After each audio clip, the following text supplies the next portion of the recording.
This is JB Lewis here, welcoming you to the CCZone podcast. We're going to finally try to get this thing off the ground, hopefully. We tried doing something kind of like this with CCLP4, where we answered questions about the set before it came out, but this time I'm hoping we can do something a little more consistent. With me today are two very special guests. Hey guys, I'm Flareon350, or as you might know as me, Josh, the CCLP4 staff, one of the CCLP4 staff leaders. And yeah, that is me. I'm Jeffrey Bardon, also known as IFNN248. I'm the other CCLP4 staff leader, so that's who's here. And appropriately enough, we're going to be talking about CCLP4 because we've been doing voting on it, and we would like to talk about our top 10 levels that we want to see in the final set. Now, the way this is going to work is that we're going to count down each number, so number 10, and then we're going to go through each of our number 10s, and then we'll go to the 9, and then so on and so forth. And then before we get to number 1, we'll talk about our honorable mentions, for those who have any, and then we'll reveal our top level that we really want to see in CCLP4. But before we do that, I want to just kind of lay the question out here. How did you guys come up with your top 10 lists? Well, I'm not gonna lie, I just came up with it like a couple hours ago. I had it like set in my head for the longest time, and I didn't want to forget about any of it, so I wrote down as many levels as I could think of that I would like to see in the final set on paper. So I have like 2.5 pages of levels that I want to see in the set. Was there any particular way you ordered it, or? Just like most of them are listed by voting pack, not in particular order. Just the ones I just randomly clicked on one and opened it, and I just went through and picked levels that I liked the most out of all the others and wrote them down. All right. What about you, Jeffrey? I went through all of my voting results, picked out the 5s. From there, I just whittled it down to like 40 or so that I thought had a chance of being in the top 10. Tried picking out the ones I really liked, ended up with a list of still about 30. Pruned it down to no more than 2 per designer in the top 10 just to keep it variety. This didn't really have as much of an impact as I thought. It just helped mentally sort things. And then I just adjusted and I had a top 10 list. Nice. So I kind of did something similar where I took basically all my 5s and everything. But I think the question I went with when it came to whittling it down was, what would I be most upset about if it didn't make it in the final product? That was kind of my thought process, because I didn't want this to be kind of my top 10 favorites, because, I mean, there's plenty of favorites out there. I mean, hopefully there will be 149 amazing levels in the final set. But I figured, there are some levels out there that feature something that we may have already seen, but maybe a different take on it or something like that. Or maybe a sequel to a level. For instance, one of the levels I really like is Repair the Automatic Caution Doors. I think it's a great level, but it's a sequel to a level that we already have, and if it didn't make the final set, even if I gave it a 5, then I wouldn't be terribly heartbroken about that, because we've already seen the concept represented pretty well.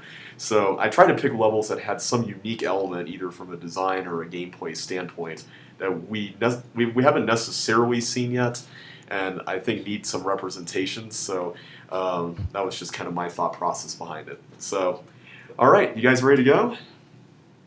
Yeah, I'm all set. All right, without further ado, number 10. So my number 10 is a level that's basically an item swapper, and it's an item swapper that has a very interesting design. It's matrixed, and even though the design is very consistent, the gameplay itself feels very varied. That's not a pun, by the way. And it doesn't really get old. It never really feels like it wears out its welcome, because it's always constantly shifting, but you still have the security of feeling like the design is something that's consistent throughout. And that is Nightshade number 23, Suburban Legend by Mr. Jeffrey Bardon right here. I really like this level a lot. I think it's really fun, and it's just got such a neat design. It's basically got this set of 3x3 squares.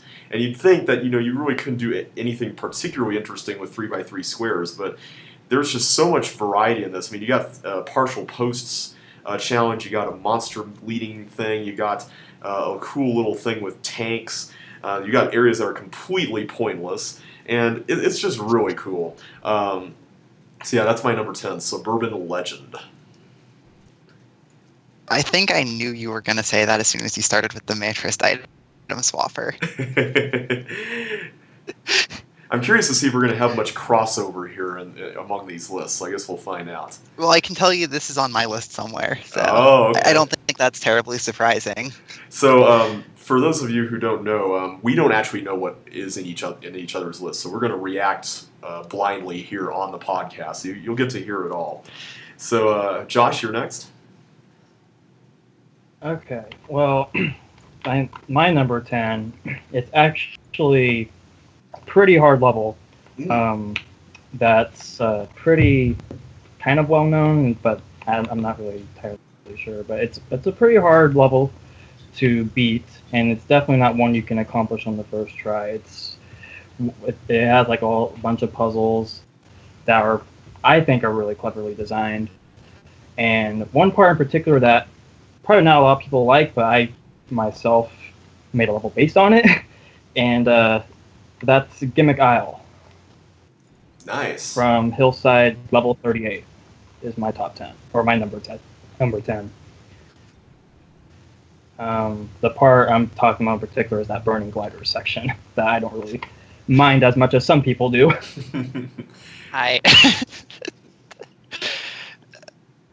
But I found Gimmick Isle to be a lot of fun, and it, even though it is a challenging level, it's one I found pretty fun and not terribly upset with the fact that I would lose halfway through or anything like that. So it's definitely one I'd really like to see in the later half of the set, somewhere in 130s, 140s area.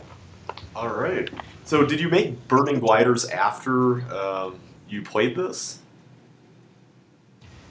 I did, actually. That part of the level kind of is what inspired Burning Gliders altogether. Oh, okay. I didn't know that. Nice. As far as hard levels go, there's a definite sense of progress as you're figuring out Gimmick Isle. That can be tough to accomplish. Even when you fail, you still feel like you're getting somewhere. Yeah, I do appreciate that a lot, too. Yeah, that's the biggest caveat of most hard levels, that if you fail, you don't know why, or you have to go through something that you're not sure if you were doing right. And Gimmick Isle does have some of that, but there's still that constant sense of progress. Yeah, I will say that the one thing, more than the burning gliders thing, I'd say the one thing that actually tripped me up even more was how to use that fireball in the lower parts. For some reason, I don't know why, but it took me forever to figure out what to do with that. And I thought what you had to do was you had to send the fireball to the section where all the fireballs were constantly cloning on the right side, have it bounce off those, and then bounce back, which was completely silly, I know. But I finally realized that the solution was way simpler than that. It was pretty clever, and I really appreciated that a lot. Okay. Yeah, that was pretty tricky to figure out, too. The part I had the most trouble with, honestly, was the bottom and the yellow keys, because there's a pretty specific way to use those blocks, and it's not completely obvious. That's true. Yeah, that's a very clever part. Yeah. It's not obvious, but if you think about what needs to be done in specific areas, it is very logical at the same time. Yeah. I definitely appreciate that. Yeah, that's my number 10, so I think Jeffrey's next with his. All right. So my number 10 has one core puzzle to it that's spread out throughout a couple other areas that just help tie it together. Estranged for a Season by Eric Schmidt, which is Longboat 20, just the fireball corridor. While I was solving this, I just kept running into little details that kept tripping me up. Specifically, how do you get that green key? I'm not the biggest fan of the hidden flippers under the block on the path to the exit, but it still kind of works in a way. Just synchronizing and unsynchronizing those fireballs is something I don't you don't really see elsewhere. I didn't even think about that one. That's a good choice. That actually is in my honorable mentions. I might as well just say that right now. But yeah, in Strange for a Season, it's one of those levels that I didn't really acknowledge at first when it was released, but like after playing it in the voting pack, I was completely stumped by with that fireball corridor. And by the time I figured out what to do, I thought it was just so clever. And yeah, like Jeffrey said, I've never seen that done anywhere before with resyncing the fireballs. Like that's actually pretty cool how that was designed. Yeah, that was pretty neat. Yeah. All right, ready to move on? Yeah. All right, number 9. All right, so my number 9 is a level that kind of fits into a genre that I don't think gets enough credit or enough representation in official sets, and I'm talking about what I like to term the open puzzle genre. And so what I mean here is it's a level where you can wander around and take careful notes and study what you need to do before actually doing anything of consequence. And we've had a few levels like this. They're not exactly the perfect examples of a level like this, but I'd say Cloner's Maze in CCLP2 has an element of this in it. Particularly Stress Fracture in CCLP3 does as well. But this level has a very consistent design element. Again, it's yet another matrixed level, and it's pretty much the epitome of a level where you can just take notes, draw a diagram, and figure it out. It's very difficult and very rigid, but I love that about it because it's scaled very well in terms of the number of areas that you have to account for. That is Cell Swapper by Marcus O, Gazebo number 22. This level was in CCLP1 voting as well, but I can see why some people would have thought it to be too hard for that set. But I appreciate the fact that this level actually narrowed down what kind of difficulty it wanted to go with, and that was the navigation, puzzles type thing and rigidity stuff. And it actually allowed you to wander around and look at things before you close those toggle walls and went through the route yourself. And so that to me is a sign of a mature level designer. So that is my number 9 Cell Swapper. I actually have no real favoritism for Cell Swapper. It's a cool level, and I knew what it was going for. I guess I just wasn't the biggest fan of it. I didn't leave the strongest impression on me. That's fair. I think I voted fairly on it when CCLP1 voting was around, and I don't remember why I voted for it for CCLP4. But I'm mostly neutral about the level. I wasn't around for CCLP1 voting, but as you may or may not know, I played through every voting pack just because I wanted the CCZone award points. I'm not ashamed to admit that. And I think I solved this one on my first try. I don't remember too much about it, other than I didn't find it terribly difficult. Cool. It was in a pack with 50 other levels, and it didn't trip me up in any way. So I just kept moving on, and it slipped back. It's all right, I guess. It's definitely not bad. Like Josh, I have no particular feelings one way or the other on its final inclusion. That's fair. Okay. But I can definitely see why you'd like it. Yeah, I do too. Okay, so my number 9 is it's a level of a genre that not a lot of people really like a lot of, and it's a maze, but it's a type of maze that not a lot of people really like a lot, and it's one that I actually designed. I'm not going to hide the fact that I designed this, and this is probably one of the only levels I would really be upset not to see in this set of mine. And that's, I don't know how to say it, but Mind Oomph Fusion number 49. Ooh, good choice. And me being me, I love blue wall mazes and thin or not thin wall appearing wall mazes a lot, and I'm just so proud of the way I designed this level and how it just works and how I was able to keep a design theme with the zigzags and everything, but still make it a pretty confusing maze and kind of well balanced, I guess. But I don't know. I try not to include levels of my own in my top 10, but that's I think that's the only one. There might be one more, but I think that's the only one. The two of us have so many levels in the pool. Having none would be weird. Yeah, I totally agree. Yeah. And that's totally fair. Yeah, but in terms of that, yeah, that's my number 9. So one of the things I really like about Mind Oomph is that there's not really this element of, oh, of course there's an invisible wall, or of course there's a blue wall right there to trip me up. I might as well just smash around with no, set way of doing things. You actually, it's not like if it looks like a maze by Pie Guy, there's actually some openness to it. And there's even the section where there's a completely pointless zigzag that follows the zigzag pattern that leads to nothing, and I love that. I'm looking at the map right now. I think that actually leads to a loop if it's the spot I'm thinking of. No, Wait, no. There's one in the bottom. There's one in the bottom area. It's kind of in the middle, maybe toward the left a little bit, but it's a zigzag and it leads nowhere. Okay, I see it now. Yeah, I was looking right above that. And for a maze, that's another thing that I love that this a lot. level does really well. Like it might have that just constant diagonal blue wall every third tile, but each individual section still feels unique in spite of the original design. Mm. And yeah, there is a loop in the level too. That kind of makes it a little better. I don't know. Loops they can have their advantages, I guess.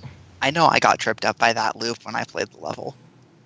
Yeah, I remember that. Yeah, me too.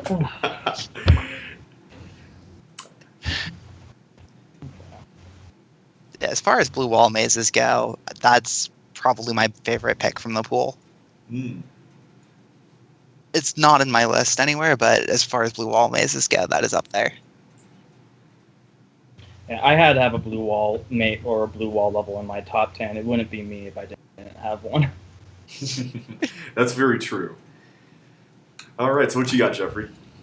My number 9 is a level that has inherent replay value in how it's designed. Right at the start, you're given 2 options, and whichever one you choose forces you into a specific solution for the rest of the level, but in such a way so that the rest still feels fresh if you decide to play it again. And that would be Zygote 36 Exclusive Ore.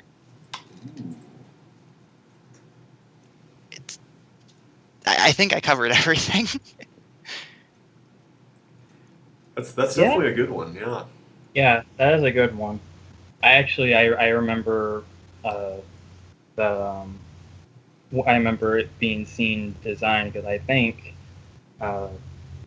didn't Tyler design that level? Yep, yeah, Tyler. Yeah, I think he streamed designing that level, and I watched him design it. It was kind of cool how I personally like the Soko Band room the most. I think it's cool how it works both ways. Yeah, I like that room. There was another block in there. Yeah, that's my favorite room too. I like the fireball guiding room, honestly. Yeah, that's my second favorite.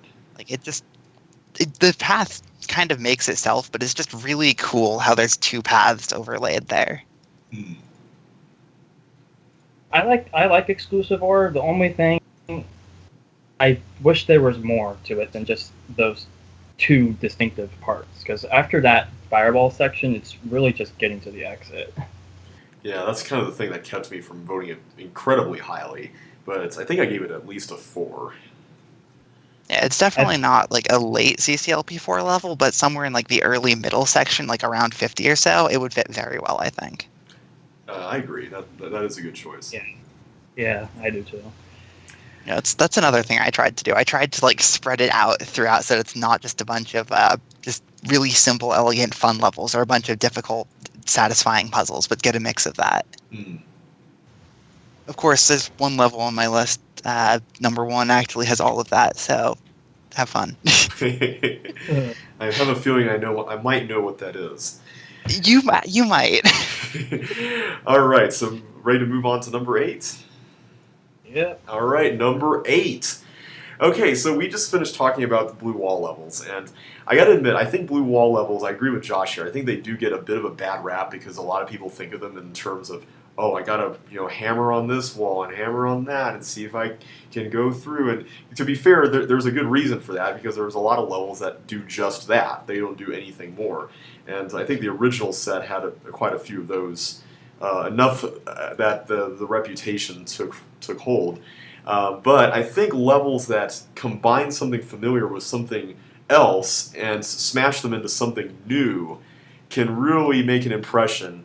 And this level does that. And I am talking about Air Bubble, Elephant Number 24 by Jeffrey. I really like this level a lot because it does several things. First of all, it's a maze that gets you lost. I love mazes that get you lost because I think a maze should get you lost. I don't think a maze should be predictable where you know where a dead end is going to be or what's going to lead you where. And this level manages to do that by putting in a couple of teleports that throw you off the track a little bit. It also features lots of dead ends. It doesn't fill up all the space, which I really appreciate. And it also, perhaps most importantly, has a very short time limit. And I don't think we've really seen a blue wall level that's also a time crunch level. And I think just combining those two genres together in a way that just feels very natural and scales very well just works so perfectly. And I think this level would be great, perhaps even in the triple digits of the set. I think it would be a great addition to CCLP4. So that's my number 8, Air Bubble. Go and play it if you haven't already. If it's late in the set, it's a breather. If it's early, it's a difficulty spike from the time limit. That's really what it's going to be. Yeah, I totally agree. The way I tested that time limit was I played it in links. I specifically oofed on every single wall, and as long as I could still beat the level with that, with my advanced knowledge of where stuff is, then the time limit should be fine to not keep people from beating the level while still giving a feeling of time pressure. That's a good way to do it. Yeah, I'm a really big fan of Air Bubble. That was actually between that and mine for my number 9 actually. Yeah, I was gonna say I was thinking that you might have considered that as well.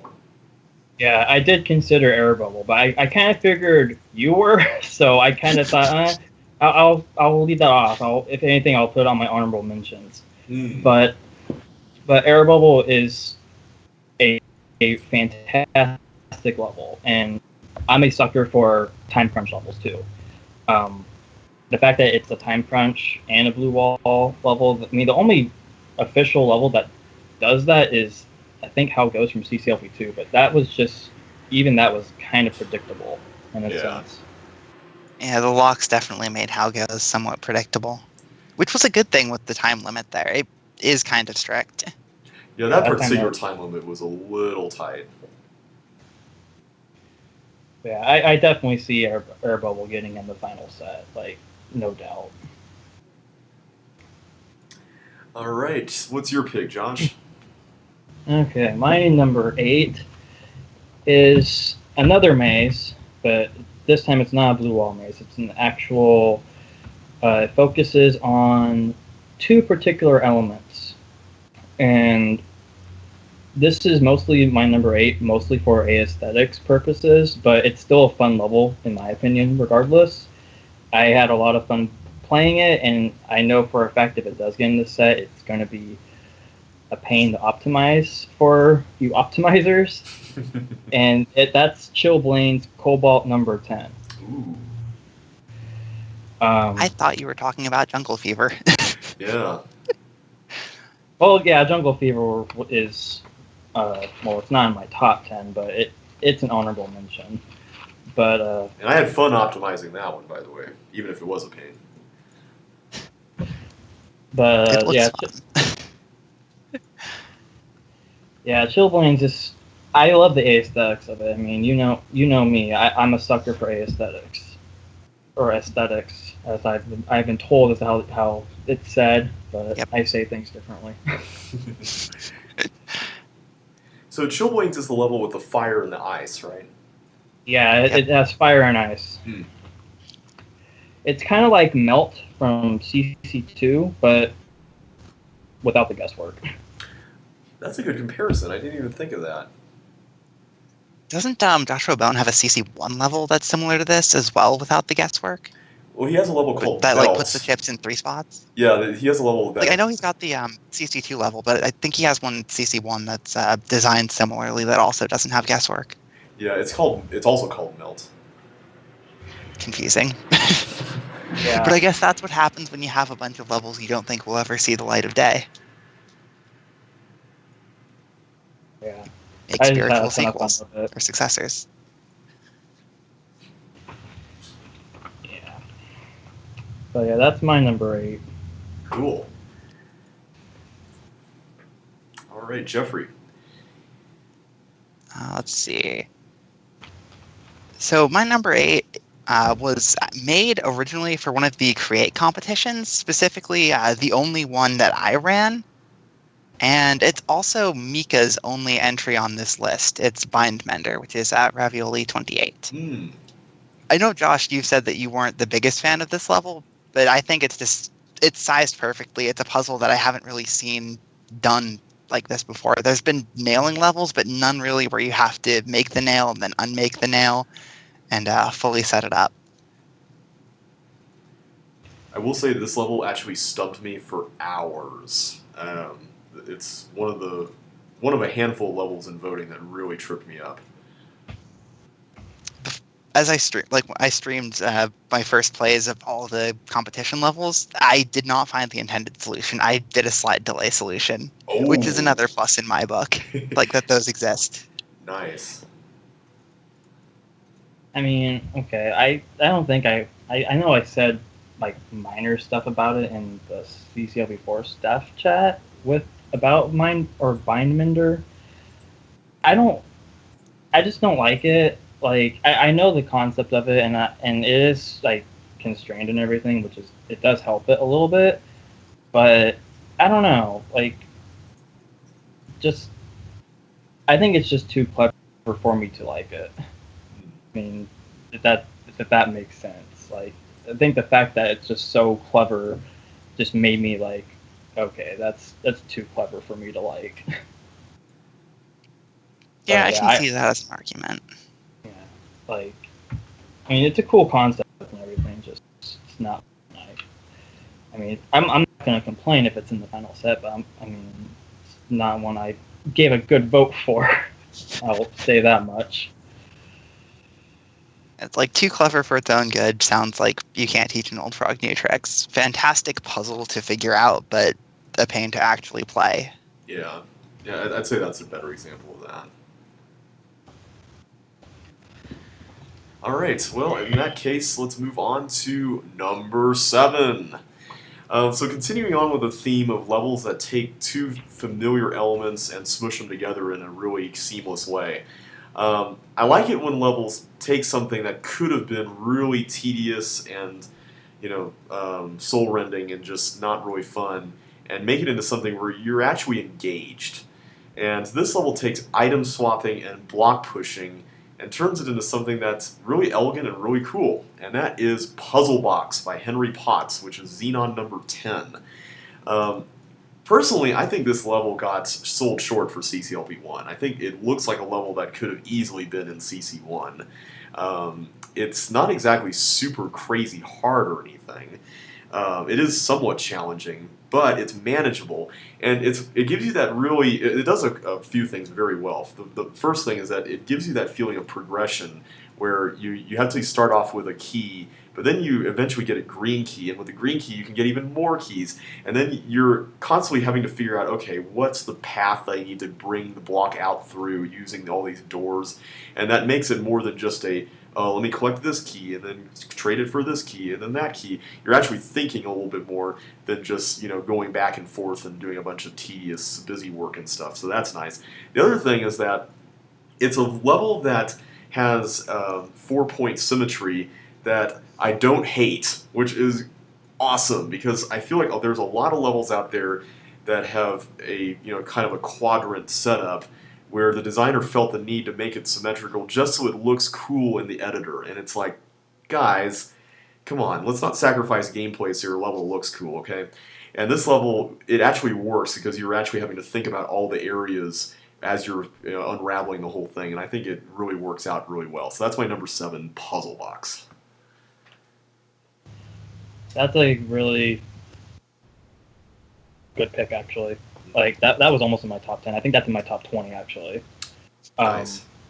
Like I played Puzzle Box in the CCLP1 voting, and actually I played it in the original set it came from, and it kind of grew on me. Like I didn't like it at first, but after replaying it in the CCLP4 voting pack, it's honestly a lot of fun. Like I think, who was it? I think Look at This or Eddie made a level almost exactly like it. Yeah, Yeah, Eddie made matrix matrix splitting. Yeah. Which I'm just going to say right now, I actually prefer matrix splitting to this. I think it's scaled a little better with a little less running back and forth from one side to another, but I can definitely see how that could be a plus with just more complexity. Yeah, it's definitely a pretty good level, and it's not exactly one that's been seen before in an official set. Not at least not that I can think of. All right, what's your pick, Josh? Okay, my number 7 pick is a level that's partially themed off of water, and it's mostly a collection themed level. And it's one of those levels it's basically like a campaign level. It's just a series of linear puzzles that are kind of simple, and then they kind of escalate a little bit in difficulty, but not so much to where it becomes a hassle to get to that point every single time you play the level. I had a lot of fun playing it, and this level I'm talking about is Tomb Waiter, which is Tornado number 32. Excellent choice. Yeah, that's one of mine. I'm actually not the biggest fan of it looking back. The 3x3 room matrix setup in particular, and that blob placement, I'm not really a fan of anymore. Oh, I like the 3x3 room section, actually. You're talking about the block thing, right? Yeah, with the figuring out where to put the blocks. Oh, that part I liked. Yeah, I like that part too. I can see why that might not be for everyone, but and especially since you've designed even more levels since then, I can kind of see why. Yeah, I'm just looking back. Yeah. I could have done so much more with the area. But I mean, like thematically and aesthetically, I think it just hits the nail on the head, though. So I think it's a very strong level in those respects, at least. Yeah, I'll agree on that. It's just like certain parts could have been done better, and I think it could have been even stronger. Yeah. Definitely, like I wouldn't be disappointed to see it in the final set, or surprised, but at the same time, I am a little surprised to see it in the top 10 list here. Pleasantly so, though. So what's your number 7? Another one from that same create competition, and Josh's first entry from my list. What else could it be other than Nectar Meadow, which is Cobalt 16? It's aesthetically nails it. Gameplay nails it. It was exactly what I was hoping to see. It took the limitations and it worked with them, and it made the limitations work to the level's advantage. Yeah, this narrowly missed my list. I think if I were to actually keep numbering them, it would be number 11 for me.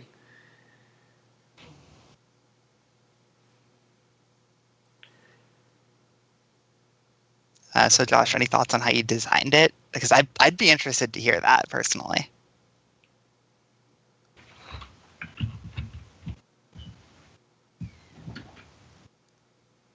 Josh, are you there? Yeah, sorry, as something came up real quick. Oh, gotcha. What did I miss? Nectar Meadow Jeffries. is number 7. Yes. Thoughts on how you designed it? Uh, what was your 7? Nectar Meadow. Oh, I was wondering when that was going to come up. I honestly It's one thought of those that. levels you know is going to come up. Yeah, I was mentioning that it almost made my top 10. Like, it would be number 11 if I kept numbering my picks. Oh, Nectar Meadow. Yeah, I'm. That's actually not in my top 10 list, just because I didn't want to dominate my own levels in my top 10. But I definitely see why. I guess I made the level just that much fun. It's a blast to play through. I've played it like 3 or 4 times at least now since then. I think the thing I really like about it is that it's linear, but it's not non-manageably linear. You can go through each room, and there's kind of an element of block pushing for the most part in most of the rooms, and none of them feel terribly difficult. And if you need to go through the level again, it's not a pain to have to go through it again. It's always fun to go through it. Yeah, and for the limitations of ice force floors, blocks basically, and bombs, like no water, but you have blocks and not very many enemies involved as the limitation. There's so many things done here. That the fact that everything feels distinct and it fills the whole map is pretty amazing.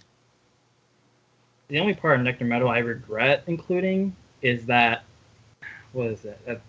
In the upper section with the teeth, and Oh, how it yeah. follows you, and you have to use it to destroy the bomb to get the suction boots. That's the only part I wish I could go back and change, because I don't know. I feel that was just a little too sudden.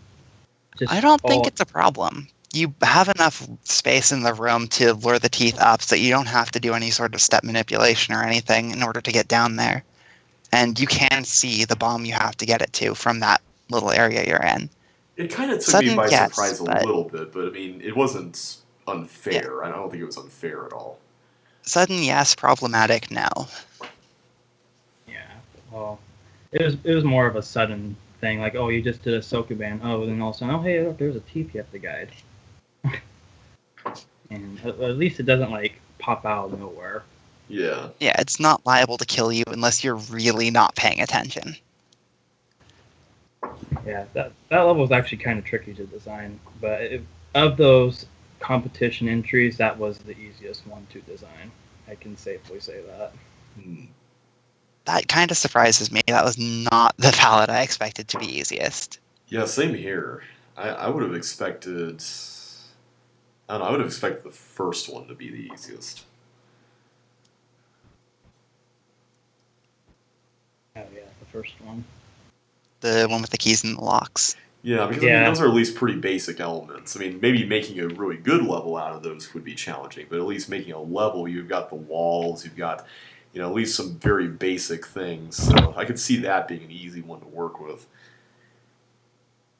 And if you did want to get a puzzle, there were tanks, teleports, force floors, so you could go with what I did to test it out and make a puzzle with clearing locks and partial posts through that. Yeah, that was a good level.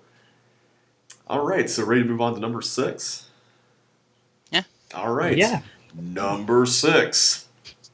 So let's talk about melee levels here for a minute. I feel like melee levels are another category that can be very divisive, and I don't know. I think there's a place for them. I understand that a lot of people prefer puzzles because at least they feel like they're in control, but I think there's an element of melee levels that can really give you a thrill.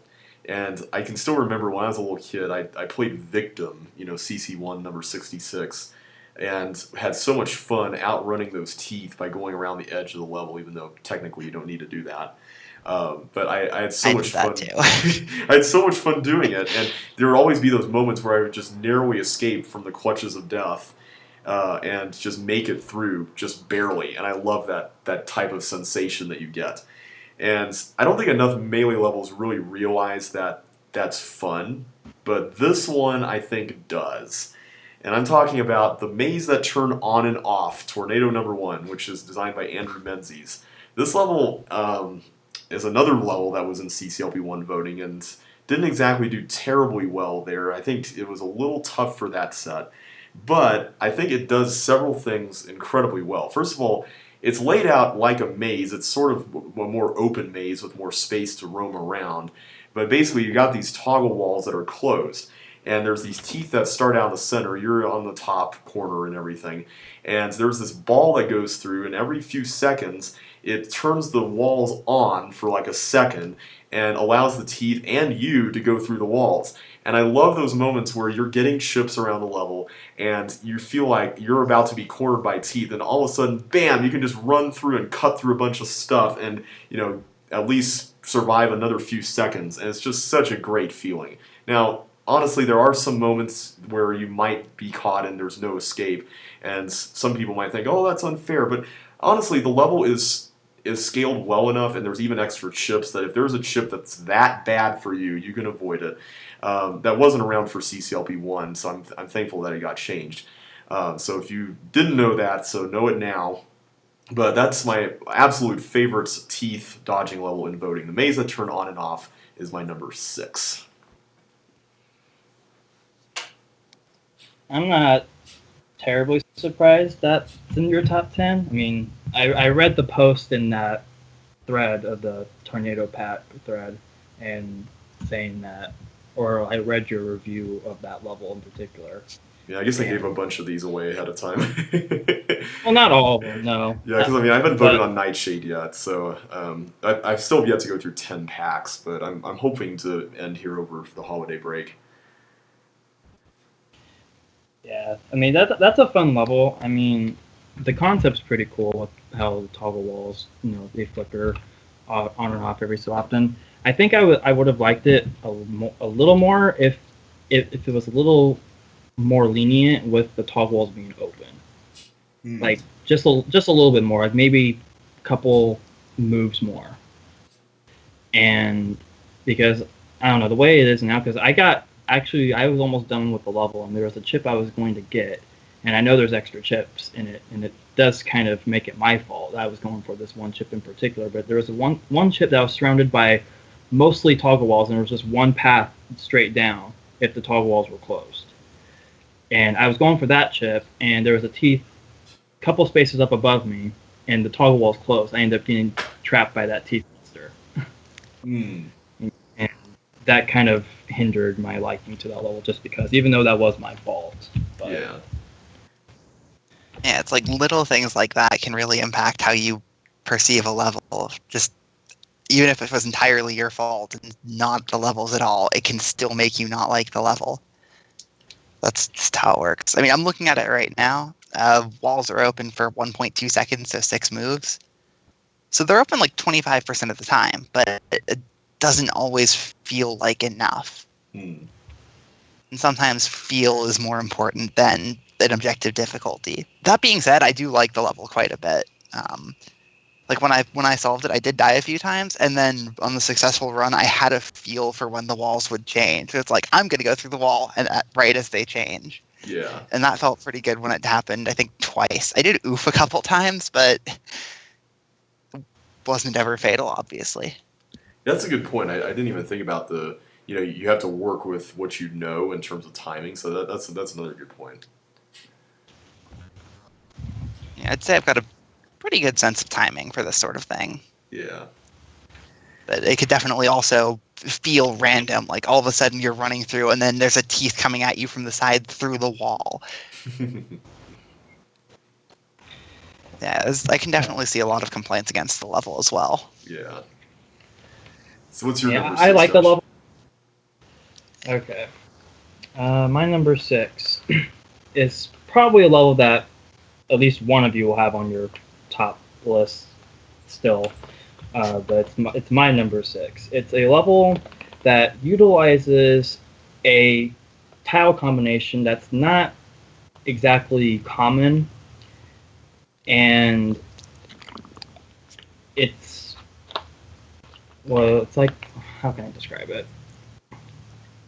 There's a couple of puzzles in it, but they make use of this tile combination, and it manages to remain a lot of fun, aesthetically pleasing, and just a total blast to play. And that level is Coral Reef Souvenir number 40.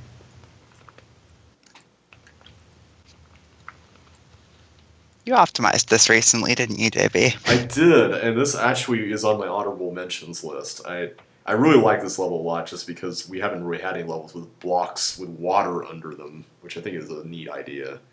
And I just love the way the different rooms work. And I appreciate the fact that the hardest room arguably is at the very start. That room was originally harder, but I couldn't figure out a way to solve it, so I obviously tuned it to what it is now.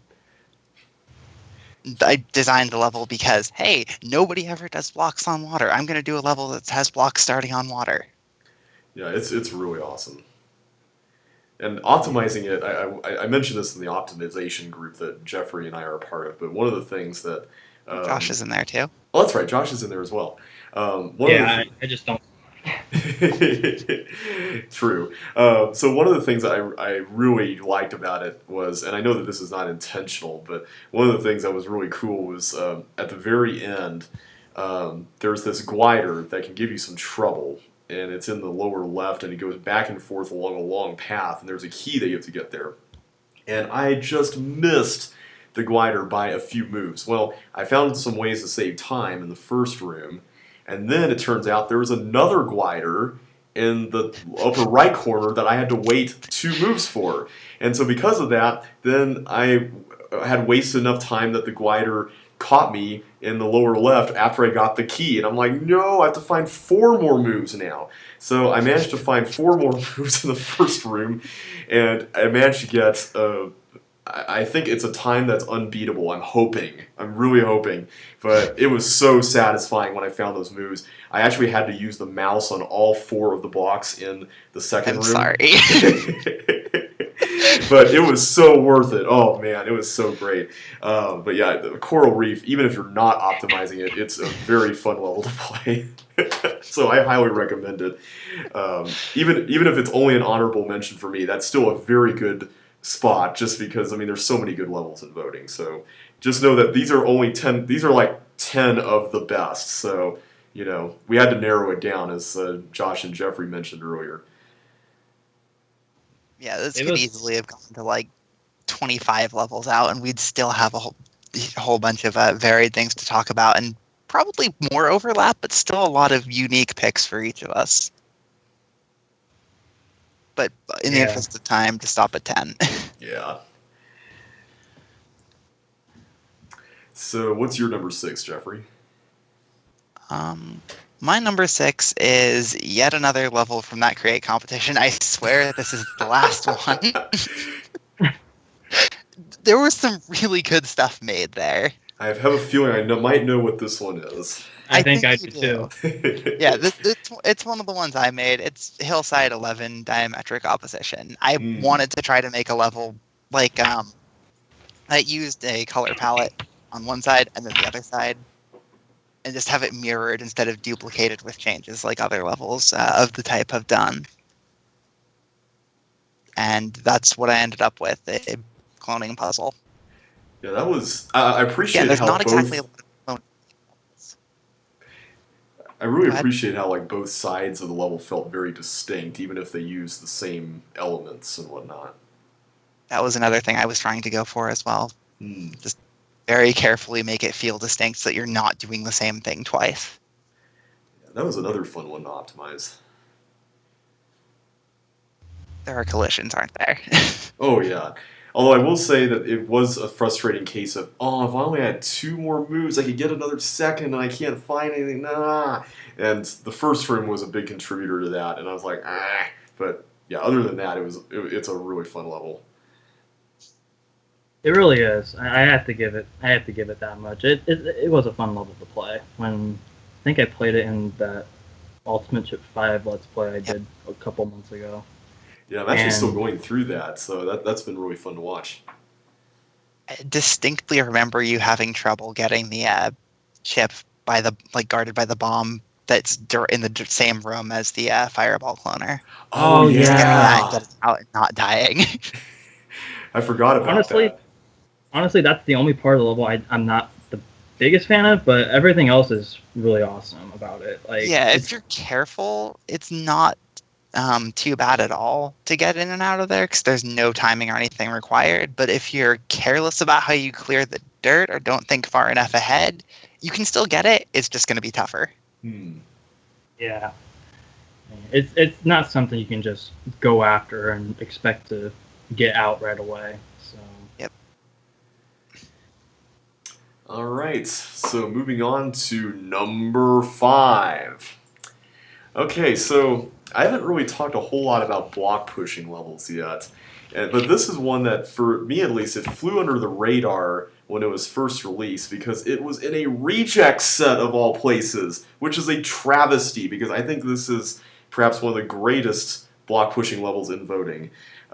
It's certainly my favorite level by the designer who made it, and that is Oceanic Citrus by Eddie Lim. This was Zygote number 11 in voting, and honestly, this is one of those levels that it looks very innocuous on the surface, and I appreciate it when levels have this kind of bait and switch thing that doesn't feel cheap, because as a designer, we know more than the players do when we make the levels, and it's very easy to go, I'm going to hide this thing over here, and they won't know, and then they'll find out, and they'll have to start all over again, ha ha ha ha, and, everything, which is really kind of silly.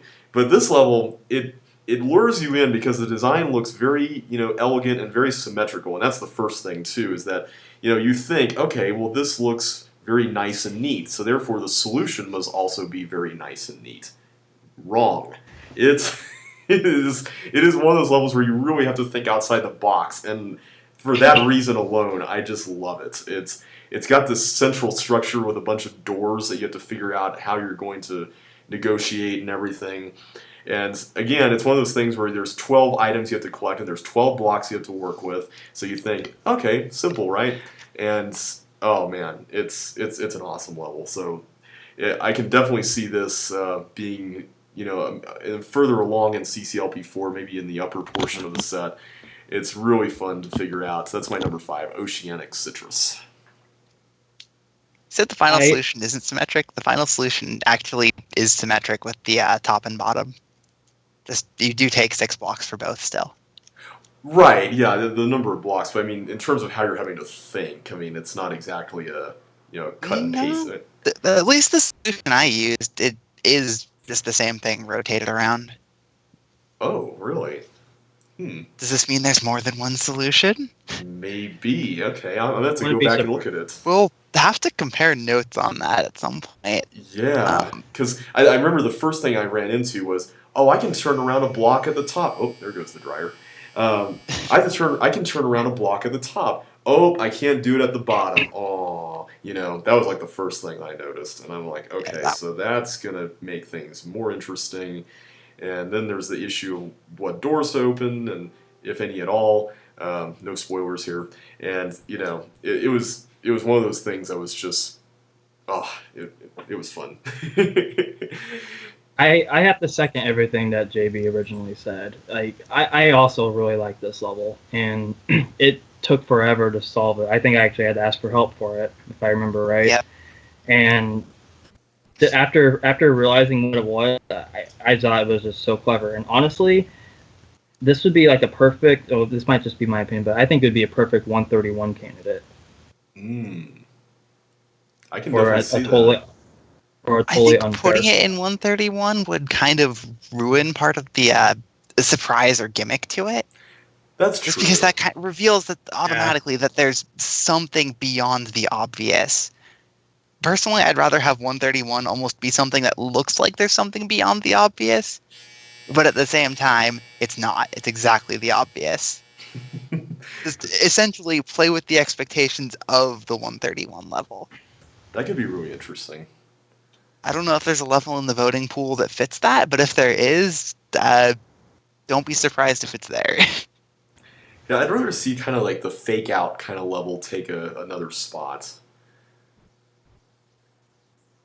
Yeah, there's definitely some different opinions Like, I don't know. I'm trying to remember all the other 131 spots because the only one I can think of besides the obvious, totally unfair, is the is mental blocks, and I don't remember that being. CCLP2 is time bomb. CCLP1 is easier than it looks. Yeah. Well, time bomb is there's nothing really secretive about it, or really anything to figure out other than the glider part. But that's, in my opinion, that's kind of obvious. At the time, But though, you wouldn't expect to have to move a block mid monster path setup. Yeah, I yeah, think that was the gotcha moment for that level. Was Like, that? that's actually pretty devious. Like, especially yeah. because this is like, what, 2001, 2002? Yeah, I think it was actually made in 2000, if memory serves correctly. 'Cause I Yeah, like, remember for I the started. time. Yeah, I remember I downloaded it around 2001, and I was only like 12 or 13 at the time, and so this level was like a monster of a level back then, and I wasn't expecting this. I don't think I even solved it until CCLB2 came out, and when I figured it out, I'm like, oh man, that's so cool! But there hadn't been anything like that before, so for the time, I think it was pretty revolutionary.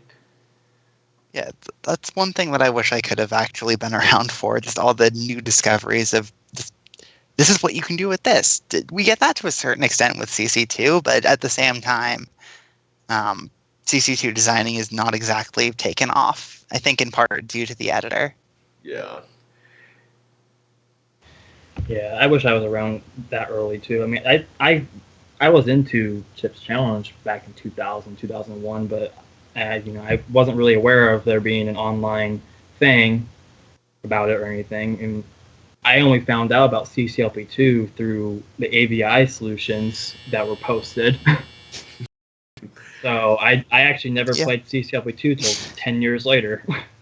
Well, it was funny because CCLP2 was the first official custom level set, so there were a lot of people, particularly since there was still kind of an active knowledge of CC going around the internet to a certain degree, that people were like, oh, we can actually make a custom level official set now that CC2 apparently isn't coming out. Woohoo! And it was just so. It was one of those things that everyone was just so hyped for. And afterwards, there was kind of that halo effect of, oh man, I can't wait for the next set. We got to start designing levels right now. Let's get to it. And so there were people cranking out levels like crazy and trying to discover, particularly after Pie Guy showed up. There was the big bug hunt where people were just finding bugs in MSCC left and right, and Tile World was being developed, and we were having to figure out, okay, can this be included or not? And that was an interesting period. A lot of the bugs that exist are really cool. Just to Mm. know how they work and see a level and be like, hey, I can use this here. Yeah, Shout outs to Torture Chamber Deluxe and blocking that. I just noticed that Mika had posted a score on Pie Guy's site for the original edition of Bugs, the level that Pie Guy made, and I believe that is the first time that Yep. level has been solved. So kudos to Other than Mika by on Pie that. Guy. Other than by Pie Guy, yeah. So kudos to Mika for that. That is, this is the original edition of the level, by the way, not the one that's actually in the real set, which is a little bit easier. I've been meaning to mess with that. It seems like a fun level to try to work out. Oh yeah, yeah. It is. It's devious, but it's really cool. Crash and Burn was fun as well, and obviously -2. Oh, I still need Basically, to if go you through like solving those. puzzles, play Pie Guy's levels. Do not expect them to be easy. All right, so Josh, what's your number 5? Okay, my number 5 is honestly a level that has been personally hyped towards me by Tyler himself, who's probably watching this. Um, and I kind of missed out. Well, not missed out, but it kind of flew by me at first because the set it came in originally was just released like about a year ago, and it's a teeth level, and it strongly resembles Hunt, but it has different sections to it that, in my opinion, make it pretty interesting and fun throughout. And that's Chasing Chips, Cobalt number 8. Hmm. When you said It Tyler has was hyping it, I was kind of half expecting it to be Cypress at first. I was expecting Jackpot by I think the same designer. Jackpot. It was another one I was considering, and I actually like Jackpot at first. I still do, but I don't know. Chasing chips. Me personally, it's kind of a really personal choice for my top 5 because I was, at the time when CC1 was around and I was like 8 or 9 years old, I would always play Hunt for some reason because I was just so fascinated with the fact there were 650 chips in the level, and They're actually 788. Don't ask why I know that offhand. well, what you need to collect, I mean, but it just strongly like brought back those memories of playing Hunt as a kid, and then the 4 corners of that level with little tiny chase scenes just make it really unique to me, and it's just a fun level all throughout. And I mean, I'm not a pure optimizer, but I think it'd be fun to optimize for the set if it were to be in it. Looking at it, it seems like the kind of thing that would almost be it reminds me almost of Klaus Wergner and working on that. JB knows this, but I found a route that was a second faster if there was no teeth interference. So we tried every variation, and none of them worked. Oh, that was frustrating. So it seems like that's the sort of thing that would happen here. Well, Obviously, being annoying to optimize is not a reason to vote against it. I don't know if it would happen here because at least in this level, there are the chips themselves all have to be collected, right? There aren't any extras. No, Right. there's no extras. It just seems like the kind of thing where you'd have a route, you'd plan a route, and then the teeth would ruin it. So you make a small adjustment earlier, play through everything, find that the teeth ruin it, and you just keep making those small adjustments and play through it all. And I think this has a little more get flexibility than Klaus Werner did.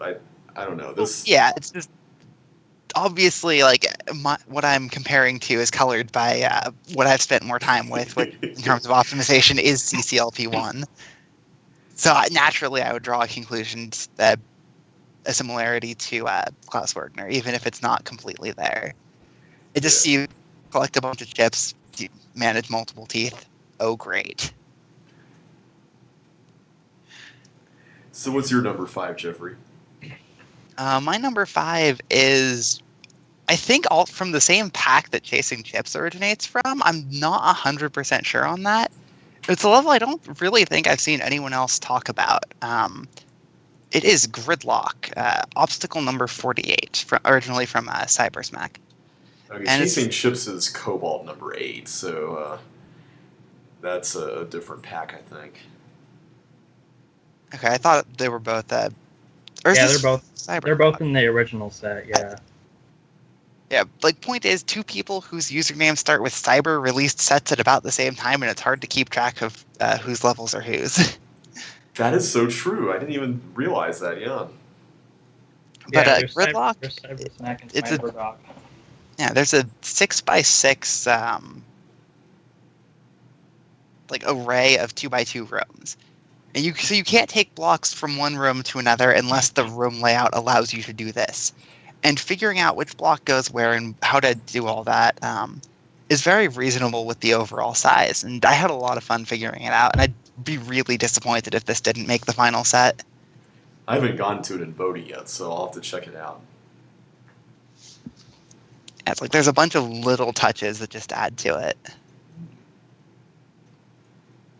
Well, cool. Yeah. All right. Ready to move on? Yeah. All right. Let's move on to number 4. So my number 4, I haven't really talked about easy levels that could potentially be used as relief candidates in the final set. And this one is one that I've kind of been touting as a potential possibility for that.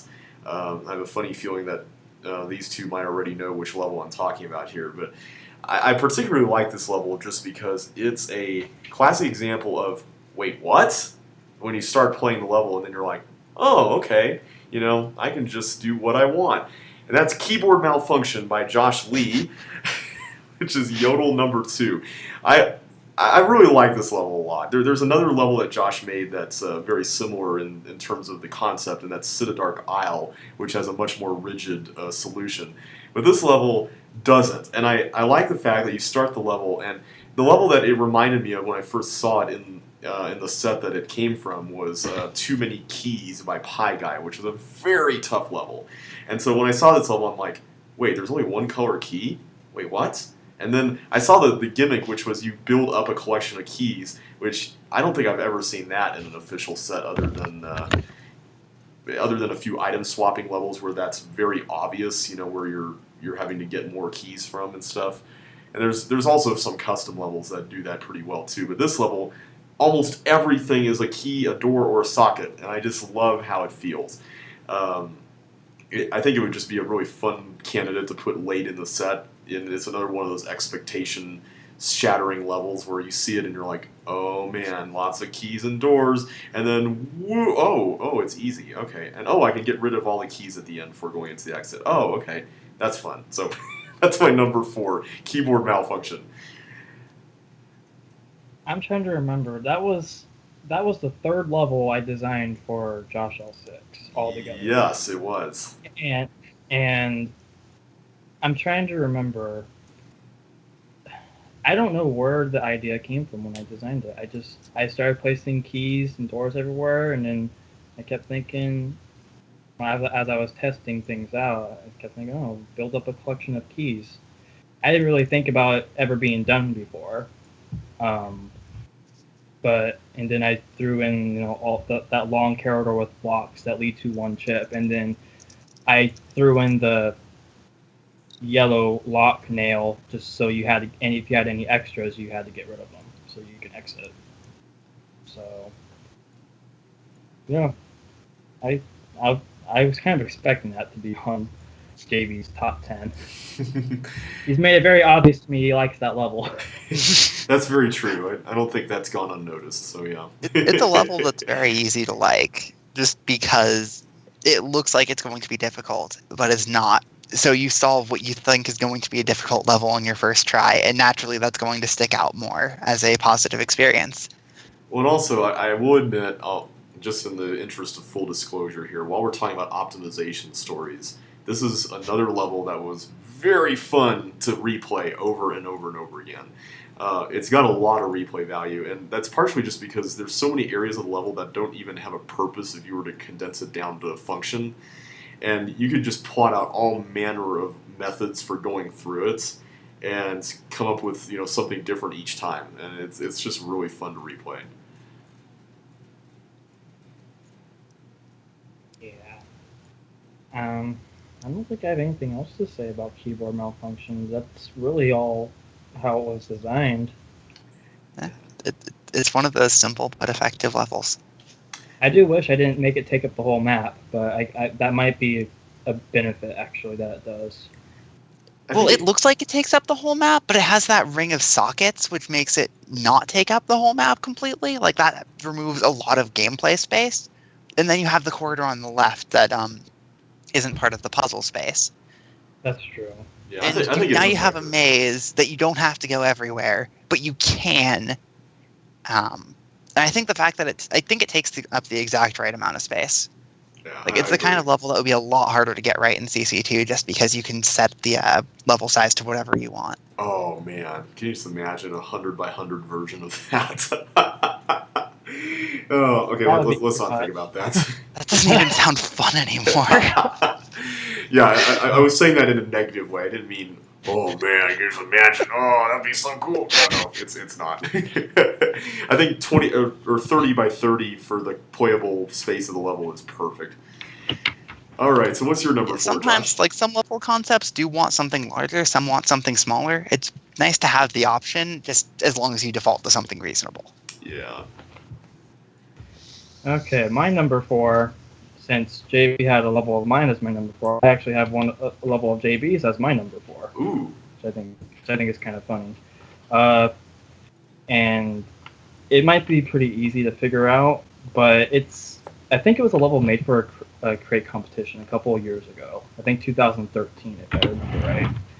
And it's a series of not puzzles, but it's a series of get through this to exit, and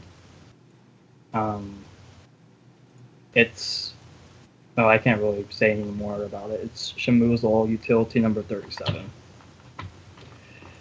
That's also my favorite time crunch level in voting. Nice. I guess I've always been kind of dismissive of that level because I kind of ripped off a bunch of stuff from other levels and threw it in there. So I'm like, yeah, it's okay. But I can see how it would be an effective time crunch level, though. Because you're having to go through all these different rooms, and to a certain extent, your brain's having to adjust to, oh, this is a new thing, and I gotta, account for this now, So, Actually, because of the time limit, I didn't really have time to even recognize that some of the sections were from pre-existing levels. oh, Because you only have 60 seconds and you have to get to the exit as fast as you can and get through all these little rooms without before you run out of time. And I just love that about that level. And I think didn't you say it was based off a game of some kind? yeah, it was based on the obstacle course competition thing that I think is done in New Zealand. I want to say it was featured on one season of The Amazing Race, which is how I found out about it. But basically, I think it's sheep herders or I forget who it is, but they participate with their sheepdogs, and the sheepdogs go through the course with them basically. And so in this case, I wanted the quote unquote sheepdog to be the teeth, and then he would just meet you at the end to help you out with the final little thing with the trap button. So I don't know. I forgot exactly if that was even a crate competition or not. I can't even I think remember. it was. There was a It was great make a level with a time limit of a minute or less. That's right. I've looked through all the Yeah. old competitions just to see what there was. I because think when Mika released the original goodie bag, just to see what was there. Yeah, that crate competition is when I made an ancient glider temple when it had 60 seconds originally. I think the first time I solved a schmozzle, I had 3 seconds left. It was my first attempt at the level, but if you've seen me play, I play fairly quickly even when I'm just casually playing. So the time limit is very well calibrated. Well, that's good to know. I'm glad you guys liked it. Or rather, the level is very well calibrated around the time limit. Yeah. The other thing worth noting, looking at the voting pack version, one of the Paramecia used to be a blob. Yes. I remember noting that would save like 2 moves with ridiculous luck. Yeah, I think yeah, got rid of that. I never even noticed that was changed. I didn't notice that. Yeah, I forget if it was Jeffrey or if it was somebody else kept asking me, when are you going to change that? So I finally changed I it. wasn't asking when you were going to change it. I just remember pointing out that was a potential thing that could be done, and then it got changed. Yeah, it may have been somebody else now that I think about it. Maybe it was Mika or somebody. And if it's not I you, wouldn't Mika, be I'm surprised sorry. if Mika spotted that too. Yeah, I'm not sure who it was, but yeah, I ended up changing it. All right, so what's your number 4, Jeffrey? Let's see. My number 4 is a level that was also made for create competition. This one was for Walls of CCLP4. Mm. And I played this level. I thought it was the best level made there. It's still one of my favorites. It's Josh's Fire is My Enemy, Justice 14. That would be Walls of CCLP 3, or Oh, right, that's 3. 3, right? Yeah, that's 3. That's Jumble. yeah, Jumble feels almost like a CCLP2 level. It kind of does, yeah. I can Like see that's that. how I got that mixed up. Yeah, it kind of does feel like that. It's like there's just so many little things put together. The Sakoban and how you have to figure out when to lose your boots. It's the 2-phase Sakoban that I did in Chemical Fire, except done better because you can't do it entirely in the second phase. Grr. Just a bunch of other little sections that they're just fun. And I like how you end back where you start. Yeah, I'm trying to remember that. Like, the whole inspiration of that was honestly started by that Force Floor Fire part in Mad Maze from CCLP2 because I don't know why I really liked that section for the longest time. I wanted to make something just based off Force Spores and Fire that was actually good. And when I added that section, yeah, and when I added that to the upper right, the rest of the level just kind of built off of that. Like after I started with that, I put Chip where he is, where he starts at, and then I just threw, just built the level, onward with the wall pattern I had, and it surprisingly worked out. And I personally have it's one of my own levels I have fun playing. Yeah, it's really fun.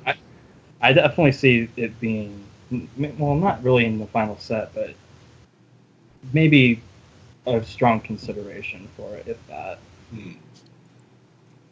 Well, obviously, I want to see it in the final set if it's yeah. it's high on my list. Yeah. All right, ready to move on to number 3?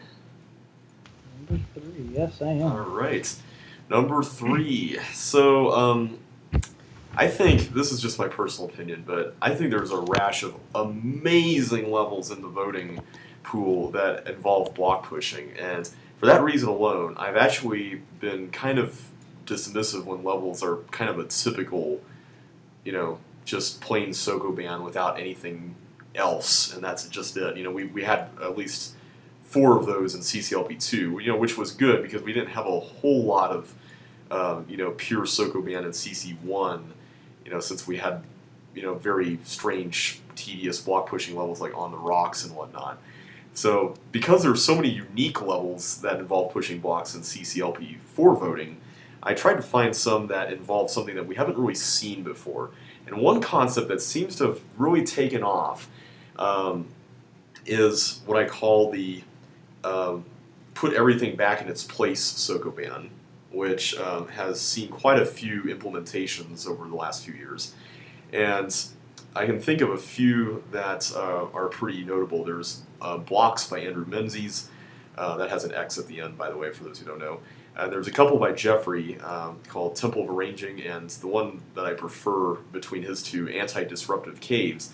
And I was very torn between that level and Blocks, because those 2 levels are just, in my estimation, the best of that type of level. And I ultimately went with Blocks just because I thought that it did something that's really hasn't been done in many Sokobans before, which was it presented you kind of like how Oceanic Citrus presented you with a, hey, this looks rather innocuous type of situation. It gave you this open room where you had some space to move around. And normally in a block pushing level, open space is something you treasure. You really like a lot. Anti-Disruptive Caves did a very good job of feeling, like a traditional Sokoban in each room where you had to put everything back together, as you tore it apart and then figure out how to arrange everything, which was really clever. This level features one big room, and it feels like, okay, I'll just move 1 block here to get to a chip. And soon enough, you're faced with this scenario where you're moving all kinds of stuff around, and then you're like, oh, how am I going to put all this back if you're not careful? And I just love that snowballing effect that it creates. It's just such an effective, oh no, kind of level. And the challenge of putting everything back together, I think, is really fun. And I really do love the feel of it. It's very elegant, very well designed, and original too, which all 3 of these levels, I believe, are, if I'm not mistaken, that I mentioned here. So that's my number 3, Blocks, which is Waffle 43, by the way. Yeah, I didn't adapt anything for mine, so you're correct that they are original. Yes.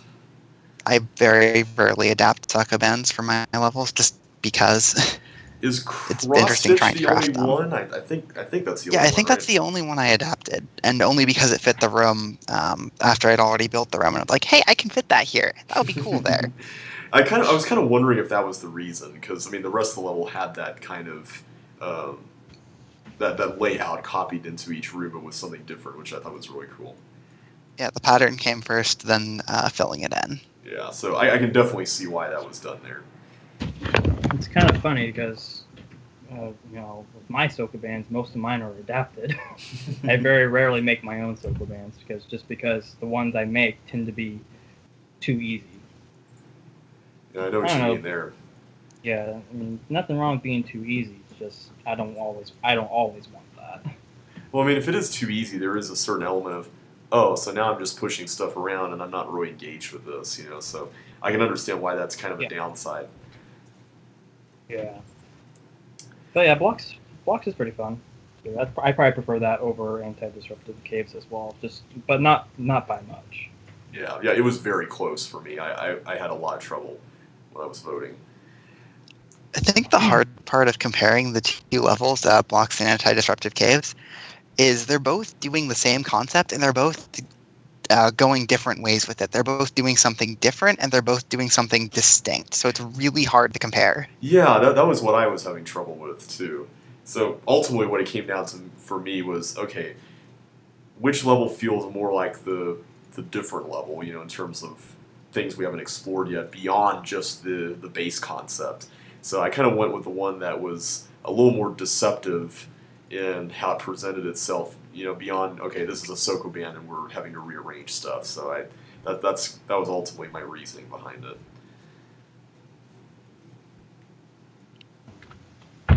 All right, so Josh, what's your number three? Okay, my number three is a level that uses, or it's a teeth dodging level, and probably my favorite one in the voting altogether. Um, there's been quite not very many, but there's been at least two other levels that use the same tiles with teeth and red blocks or red keys. Um, and or yeah. Um, this one I found to be the most fun because there was a specific amount of teeth. Um, there were none cloning, and there really weren't any tight areas per se.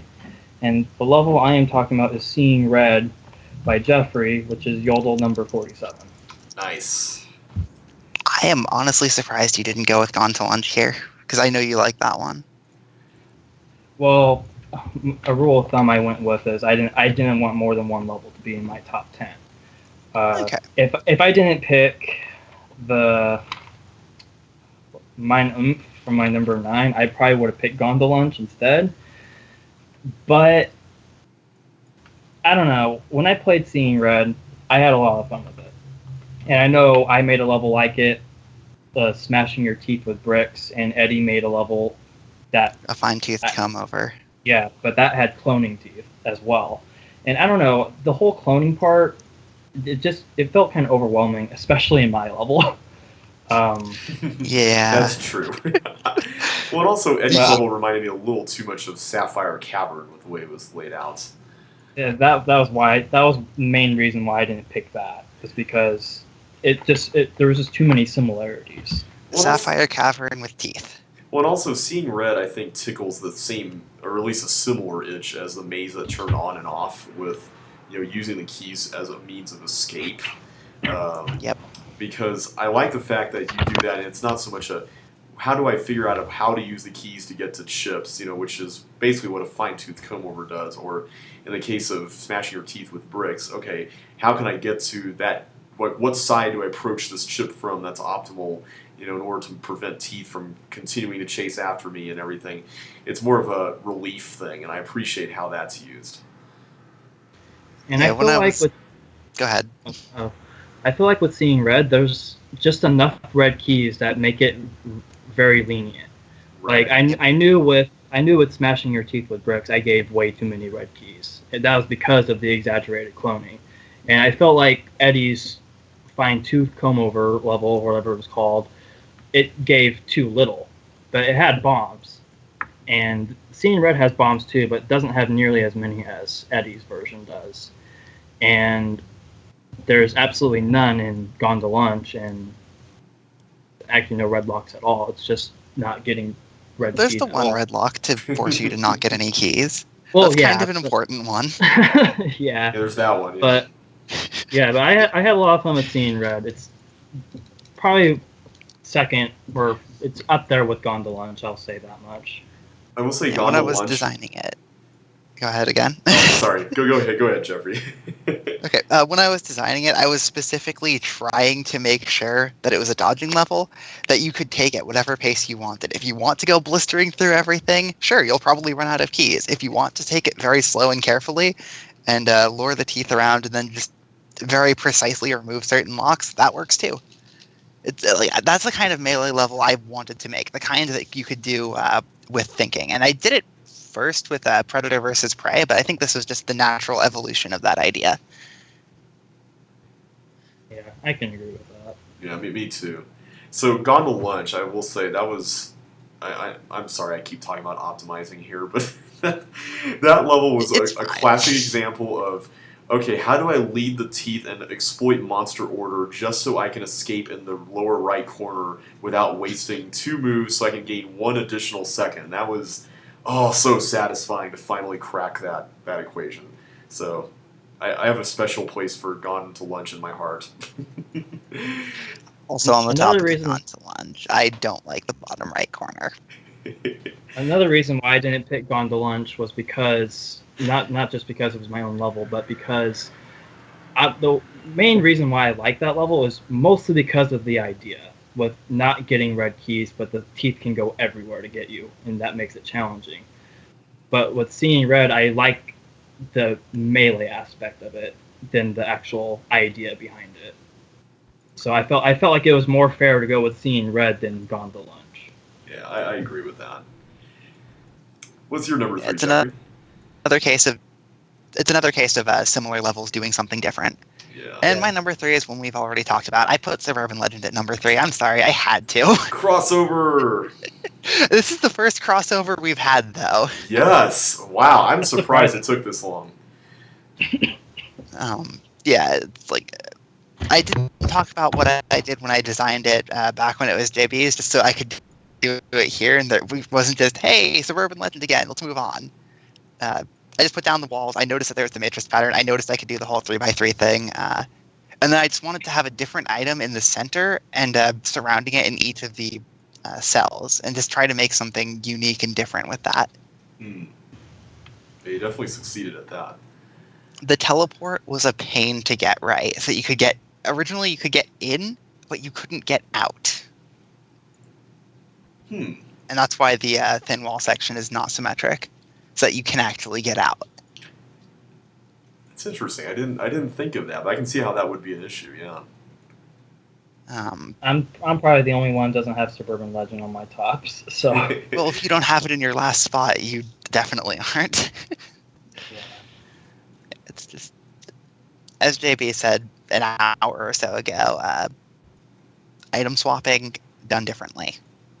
Yeah. Open yet sort of linear. There's 2 paths, but you can kind of skip a step if you're careful. Like, there's just a lot of options available. Yeah, I appreciate when By item design. swappers don't feel like, oh, I'm going here to get something, then I'm going to go over there to get something. Like this level, there's I this, yeah, there's like several different things you have to do that aren't necessarily item swapping, but at least you're having to deal with the same layout as you go through it, and that's kind of a nice reprieve, if you want to call it that. That gives the level some element of predictability that you can rely on. Yeah. All right, so ready to move on to number 2? Think so. All right, number 2. Okay, so we've talked about campaign levels a little bit here, and I think there are some really interesting ones. But one of the types of levels that we really haven't had a whole lot of, if any of, I can't even think of anything that really fits this per se that's been in an official set. We've certainly seen some in custom sets. Is the destroyed level. I think this was originally done back when Rock created Torn Down in Flames, which was based on Nuts and Bolts. And even before that, I made an unreleased level way, way, way back when I was little called What on Earth that basically emptied out all of Fourplex and had nothing in it except ship in and exit. And that was it. It's like I bet my set basically had a storyline back then and it was kind of dumb. But I thought it was so clever to just have like a walls of level that had nothing in it. For some reason, I thought that was awesome. I don't know why. But anyway, there have been significant strides in level design since that time. And I think the zenith of all of these types of levels, whether we want to talk about walls up levels or destroyed levels, this level rolls that all up into one, and that is Ravaged by Josh Lee, which is Longbow number 1. And this level does, this is another level that does several things very well. The first thing that it does is that, first of all, if you don't even know what level you're playing, then you're probably in good company, because this level does not make obvious what level it's based on. It's originally designed after Sapphire Cavern, for those who aren't aware, and you wouldn't really know that because the level feels very claustrophobic as you go through it, whereas its original inspiration or counterpart was very open and had a lot of space to roam around. And here, you're having to go through with all this fire and gravel, and there's these gliders and walkers trapped in these areas, and it feels very creepy. And I remember during CCLP1 voting, there was a commenter, I think it may have been Jonathan Birchall, I forget, but somebody mentioned that Frozen in Time felt creepy, and I can see why that would be the case. This feels way creepier than that, and it's very effective at what it does in terms of aesthetics. But in terms of gameplay, I like the fact that there's kind of a progression that you go through in each room where you're having to figure out, okay, I need this many keys to go forward. And some of them you can see, but then there's some that are under blocks in certain areas. And I love that feeling of seeing a block that you can push and going, oh man, is there a key? Yes, there's a key under there! And it's so satisfying. It's so good to do that, and I love it. And the block pushing itself is pretty clever too, and leads to some really nice yes moments when you're getting through everything successfully and whatnot. So that's my number 2, Ravaged. My first thought is that originally all those gliders were walkers, and you could bust the level in lengths. I remember there were like 3 different. I remember that day when this. we were having to fix it like 8 times. Yeah, I remember that. Honestly, I'm surprised it's that high on your list, JB.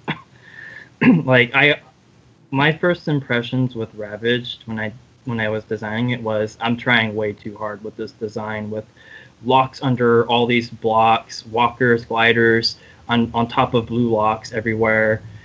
I felt like I was trying way too hard with the aesthetic or aesthetics with it.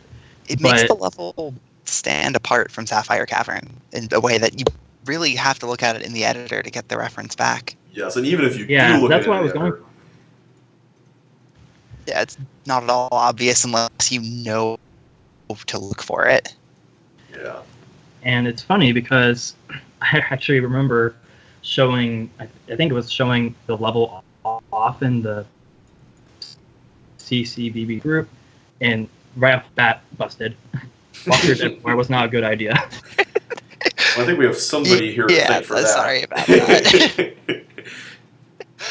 Yeah. No, that fixed the bust before it got released. I'm not sorry at all. No, I'm glad the bust is fixed.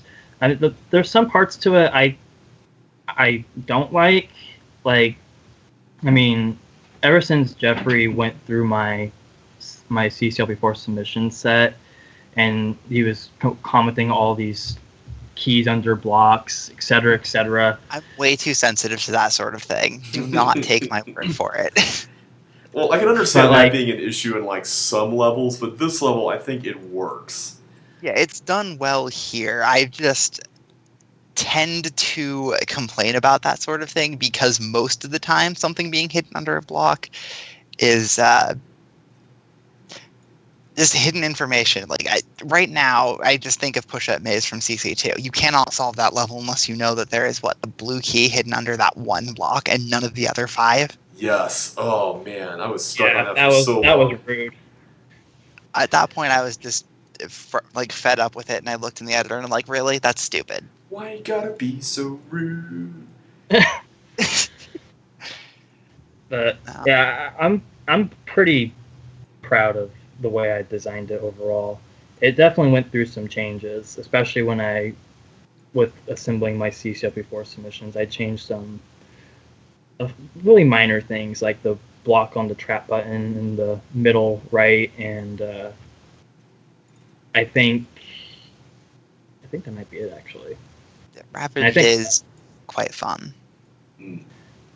I am glad that people find it fun though. That makes I me don't really really happy. find it unsettling, like JB said. I like Frozen in Time still for me definitely wins on creepy factor, especially because it's one of those things with Frozen in Time, you're not expecting anything like that, and all of a sudden, Chip's challenge is creepy. What?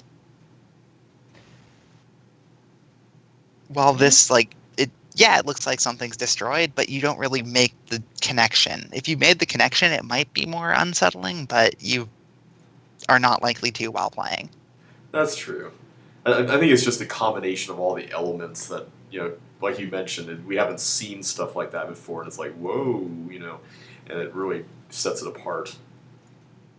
Yeah, this would definitely be my number one pick for any sort of level where you're throwing back to an earlier set. So, what's your number 2, Josh? Okay, my number 2. It's a level that's pretty well known. It comes from a set that almost everyone, or everyone as in like the community as of today, has at least played a little bit of. And the level is I don't know if you'd call it a campaign level, but it's a level where you can do anything in whatever order you want, except the ending, obviously. And you have to gather blocks for the ultimate goal to get to the exit. The level is Repugnant Nonsense Quagmire number 29. Is my number 2.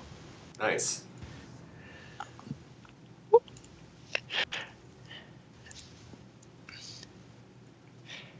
Just like I don't know, like it took me a while to beat it when I very first played it, like way back, like 4 or 5 years ago when I first played it, and it stumped me for the longest time, especially that teeth section in the upper right. Oh, I love that section.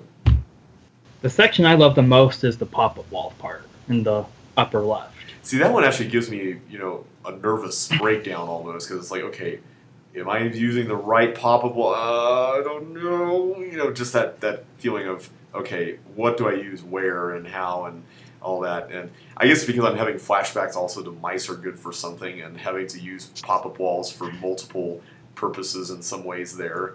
And it's like, yeah, it's like, okay, is this part of the solution? I know it's technically not, but yeah, that part of the level really was nerve-wracking. But it was very well done. It was very, very well done. It's a really well designed level too, and almost every part about it could potentially be a level of its own. Yeah, that's the thing. I mean, I suppose we've had some levels that have used the cloning thing where you have to change the frequency of the cloning. I know I've seen a couple levels that use that concept. I think Jeffrey made one of them, if I'm not mistaken. Yep, Flow Uh, State. yeah, Flow State. Yes, that's it. That's it. I knew I played it recently.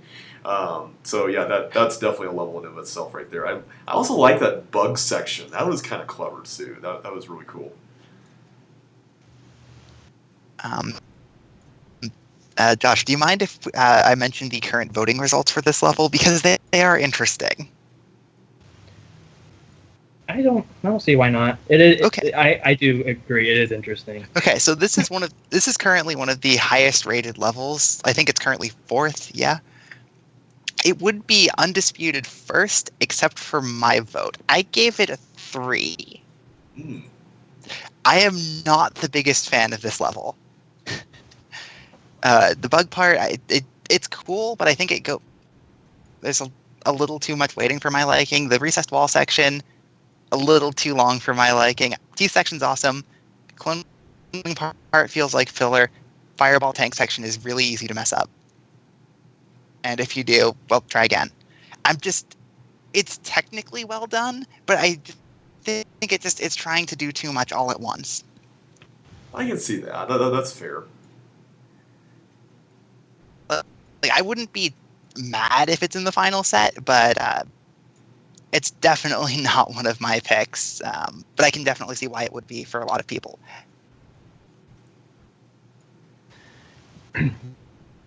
Yeah. mostly just because of the ultimate goal of getting 5 blocks to get the paramecia to get so you can get those 4 chips in the next to where you start. That's the part I like about them most. I mean, the rooms that allow you to get the blocks they're all cool on their own, but the overall goal is what makes me like it a lot.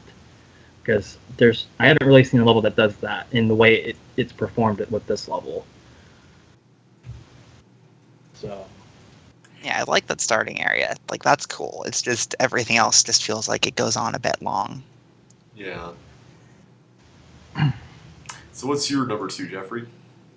My number 2 is a level that, surprisingly, I've only played once. I solved it on my first try. I played it on stream, and it's from the other 100 tiles. It is What's Wrong with This Puzzle, which I played this shortly after I played through CCLP4. So I'd just come off of same game, and this just immediately became my favorite block pushing level ever. It's Yodel 17. There's 9 puzzles, 4 of them are solvable, 5 of them are not. You can see the puzzle from the outside, and you have to think through all the moves and figure it out. It has a 999 time limit. You do not need anywhere near that much to solve it. I think it took me like 700 my first try, though. So it's very much a deserved 999, where all the length comes from thinking difficulty, not so much actually doing it. And it's just, I had a lot of fun working this out, just figuring out what the flaw that makes most of the puzzles unsolvable actually is. And I also appreciate that they're different flaws. Yeah. So it's like the room in the top left, you can't get a block onto both of the top left trap buttons at the same time. So that one's not it. It's not, and basically, at the end, I wasn't sure which of 2 it was, but I couldn't see a way that one of them wasn't solvable. So I guessed, and I guessed right, which felt pretty good. Like, I just want to see this level in the final set. It is a very strong block pushing candidate. My thing with what's wrong with this puzzle is the idea with the concept of figuring out which puzzle's actually solvable is that's really cool on its own, but I don't know. I think I would have liked it more if it was untimed. I definitely would have liked it more, and I know that can be changed for the final set, but it wouldn't really change my vote regardless. I think what would make me like it the most is if not all 4 solvable puzzles had to be solved. Like, say you only had to go through 2 or 3. I would have liked the level 5 times more if you only had to do 2 or 3 of them. If you didn't have to do all of the solvable ones, I think that would almost cheapen the impact, just because there's one puzzle in particular that's a lot harder to solve, and you'd just be able to skip that one. True. I don't know. I just have a different opinion on this level. It's fun, but the differences of opinion are what makes this kind of thing fun to compare. Indeed. Like, it would be no fun if we all had the same opinion. Like, as mentioned, so far we've gone over 26 different levels in 27 slots. So before we get to number 1, do you want to talk about our honorable mentions here? Yeah, I definitely have some. All right. Before we do that, I want to give a quick shout out to Choices by Pie Guy, which was not submitted. Yes. Oh man, what a travesty. That is one of the best mazes, just because 16 different ways to do it. Like, it's got the replay value of exclusive or except it converts it to a maze. It's like, it's such a shame that it wasn't submitted. I think that would have been easy. It's a shame that wasn't in CCLP1. While we're talking about levels that weren't submitted, the shame that Flooded Field wasn't submitted, because that's my favorite block pushing level in existence, probably. Oh man, yes. I didn't think it was that good. I would have gave it a 5 easily. Me I too. thought it was filler.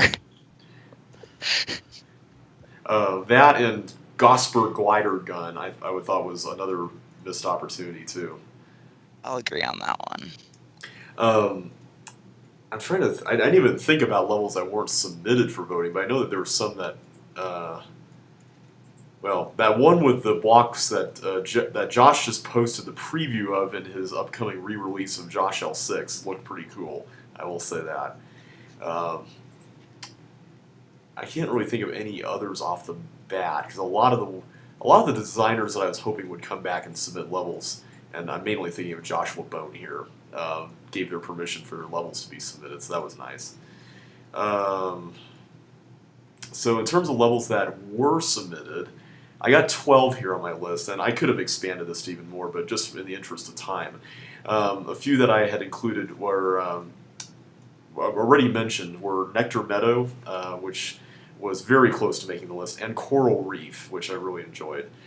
Um, Besides that, the 10 other ones I included were, in terms of mazes, I put in Snow Patrol by Josh, which was one of my favorite ice mazes, and certainly another entry in the mazes that effectively get you lost category. Non-Dimensional Layer by Jeffrey, which is still one of my favorite toggle wall levels, mainly just because it does a very good job of switching things up, no pun intended, almost on a consistent basis. And Monochrome by Andrew Menzies, which is probably my favorite multi-layered maze level in voting.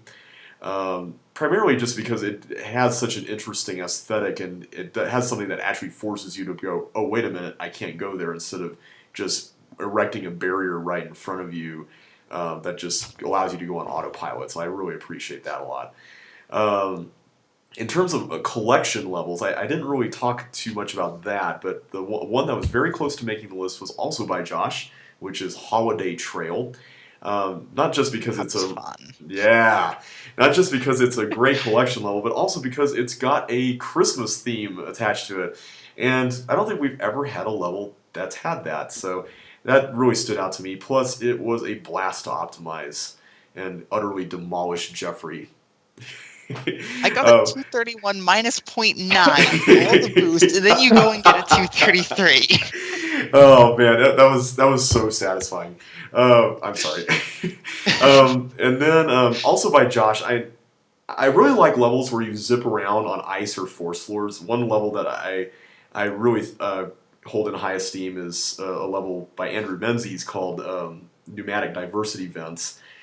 Which wasn't here in the honorable mentions list, but it easily could have been. But there's a level by Josh that I really liked for similar reasons called Zephyr Heights, which is a very fun level to play. And a really fun puzzle sort of level. It's more of an item swapper, but there's definitely a lot of thinkiness to it, is Zipper by Jeffrey, which had a very interesting design and very interesting solution.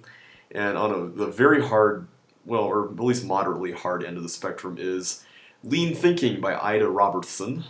And finally, we've got, in terms of just pure concept stuff, we've got, I guess you could call it a diptych or diptych. I'm not sure how you pronounce that.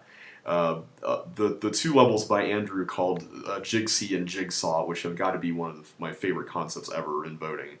And finally, Monster Swapper, also by Andrew. I didn't include this level for reasons that you'll hear about here in just a minute, but it was another one of those, why didn't this make CCLP1 entries that I really enjoyed. So those are my... and also on a similar note with... a couple of different area type things. Encased in Carbonite.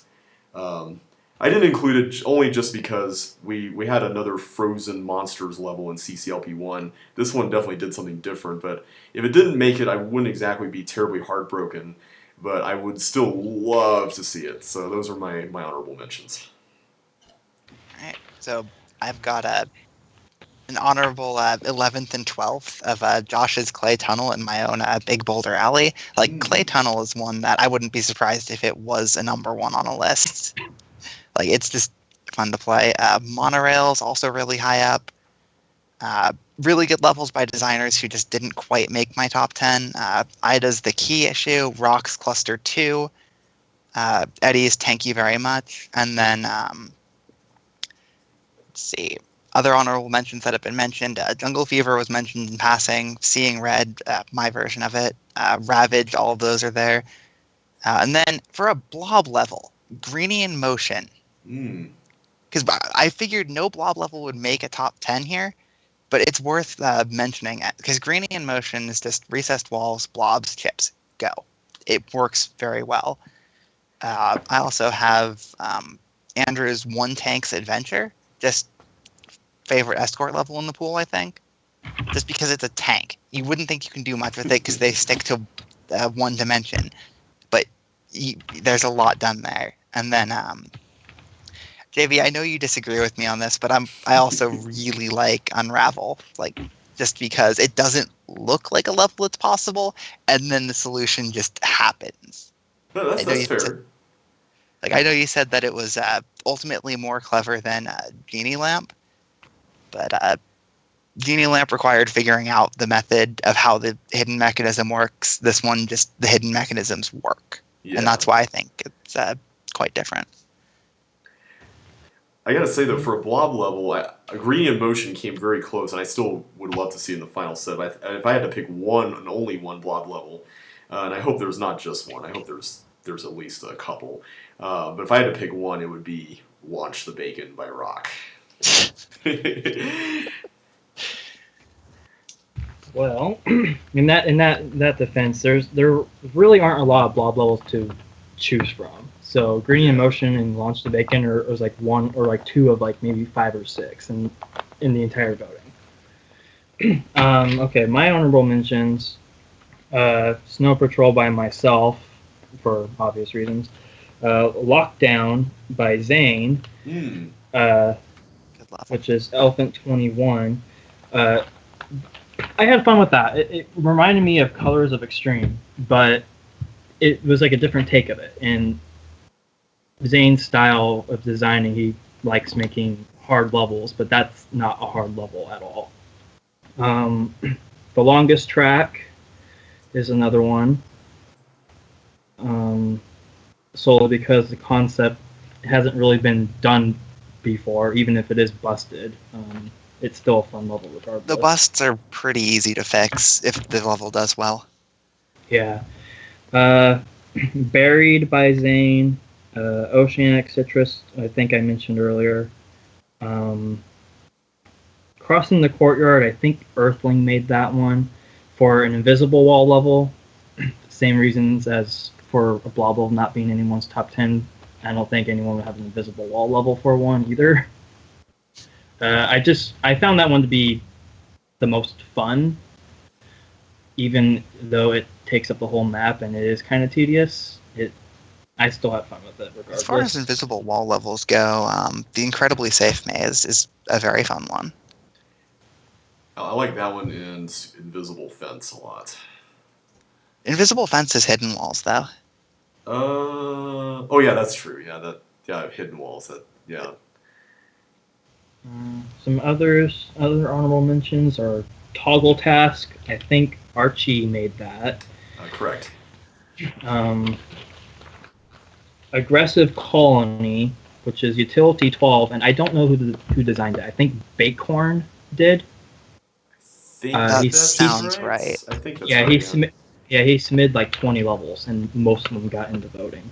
Use is really good. Like, not top 10 material, but it's like, it would be top 50, I'm pretty sure.